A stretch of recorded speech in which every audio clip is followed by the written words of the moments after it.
kasalanan. Salamat, Panginoon. Salamat, Panginoon. Binuksan mo ang aking puso at kaisipan. Binuksan mo ang aking puso at kaisipan. Sa pamamagitan ng iyong banal na salita. Sa pamamagitan ng iyong banal na salita. Kaya po sa oras pong ito. Kaya po sa oras na ito. Binubuksan ko ang aking puso. Binubuksan ko ang aking puso. Pinapapasok kita sa aking puso. Pinapasok kita sa aking puso. Sa aking buhay. Sa aking buhay. Ikaw na po, Panginoon. Ikaw na po, Panginoon. Ang mag-driver ng aking buhay. Ang driver ng aking buhay.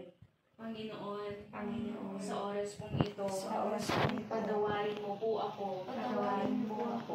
Mula nung ako'y bata. Mula nung ako'y bata. Hanggang sa oras pong ito. Hanggang sa oras pong ito. Sa lahat ng aking mga kasalanan. Sa lahat ng aking mga kasalanan. Kaya po sa oras pong ito. Kaya po sa oras pong ito. Isulat mo na po, Panginoon. Isulat mo po, Panginoon. Sa aklat ng buhay. Sa aklat ng buhay. Ang aking pangalan. Ang aking pangalan. Marami pong salamat. Marami pong salamat. Samahan mo po ako. Samahan mo po ako.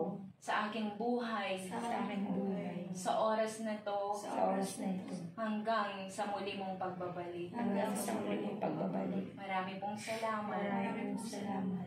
Sa iyo ang papuri. Sa iyo ang papuri. Sa pangalan ng Panginoong Yesus. Pangalan ng Panginoon Jesus. Ako na lang po ang mananalangin. Salamat po, Panginoon. Salamat sa oras pong ito, O God. Minsan pa, Father God, salamat sa aming kapatid, kay Patricia, Father God, kay Sister, kay Guy, Panginoon. Lord, thank you. Thank you, God, because of your presence, Father God. Thank you, Lord, sa iyong banal na salita na kanilang napakinggan. Alam ko po, Panginoon, na ang salita, Panginoon, sa kanilang puso, Panginoon, ito'y tutubo at yayabong, Panginoon. Ipaparanas mo, Panginoon, ang iyong kapangyarihan. Ipaparanas mo, Father God, that ikaw ang tunay at buhay na Diyos na nagmula sa Bible, Panginoon.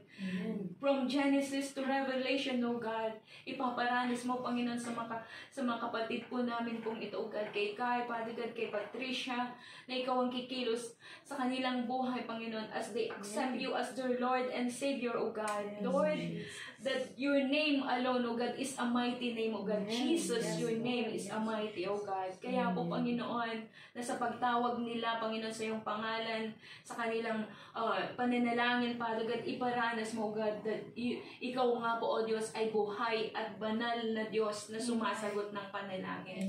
Lord, anuman ang mga dalangin, Panginoon, ni Sister Kai, ni Patricia, Father God, Lord, bigyan mo ito ng katagumpayan, Panginoon. At Lord, sa kanilang pag-aaral, Father God, sa darating na school year, Father God, Lord, when they pray, O God, bigyan mo ng kasagutan po ito, God. At we know na ikaw nga po, God, ang buhay na Diyos na kanilang natanggap sa oras pong ito. We declare, O God, that Jesus is Lord, O God, kay Sister Kai, kay Patricia, Father God, at ng kanilang pamilya. At salamat, Panginoon, sa salvation, O God, na kanilang nakamtan sa oras pong ito. At Lord, sa mga darating na mga linggo at sa mga darating na panahon, makakasama po namin sila, O Diyos, sa iyong bahay pa naman, sa iyong church, Father God. Ito man, Father God, ay sa jail Tinigiban, sa jail Brooks Point, Father God. Lord, take over. Ikaw ang siyang kumilos at manguna. Lord, na hindi masasayang kailanman ang mga salita mo, O Diyos, na kanilang natanggap sa oras pong ito. Ikaw ang magpapayabong sa kanila, O Diyos. Salamat sa oras pong ito, God. Salamat din, O God, kay Sister Ray, at O God, kay Ate Ai, Sister Janet, Panginoon, Lord, kay Sister Grace, O God. Lalo't higit, Panginoon, kay Ate Janet, Father God. Lord, we claim the complete and total healing ng kanyang buhay, Father God. Lord, we declare, O God, na humilom na po, Panginoon, ang kanyang sugat, Father God, in the name of Jesus. For by the stripe of Jesus, O God, isa sa mga latay mo, Panginoon, ang nagpagaling, Father God, kay Sister Janet, Father God. And Lord, continue, God, to comfort her, O God. Give her peace, give her joy, O God. Give her physical and spiritual strength, O God. Na kung siya may nararamdaman niyang nag-iisa, but then ikaw, O Diyos, you never leave her nor forsake her, O God. Hindi mo siya iniiwan ni pinapabayaan.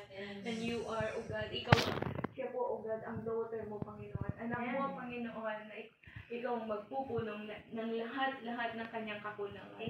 Salamat maging sa financial provision, O God, material provision, O God, mula pinakamaliit hanggang pinakamalaki. iparanas mo sa kanya, O God. Ang masigaan mong pagpapala. Salamat kay Ate Ay, O God, kay Sister Rhea, kay Grace, Panginoon. More blessing, O God. More of you, O God. More of your provision, O God. More of you, Father God, physical and spiritual strength, Abba, Father. Salamat sa gabi pong ito, O God. At sa aming fellowshipping ka, Father God, patuloy nga po, O God. Your joy, your presence, O God, maranasan namin. Salamat, Panginoon, sa bahay pong ito. Bless this house, Father God, sa pangalan ng Panginoong Jesus. At maingat po namin binabalik sa iyong pinakamatas na papulit pagsamba sa pangalan ng Panginoon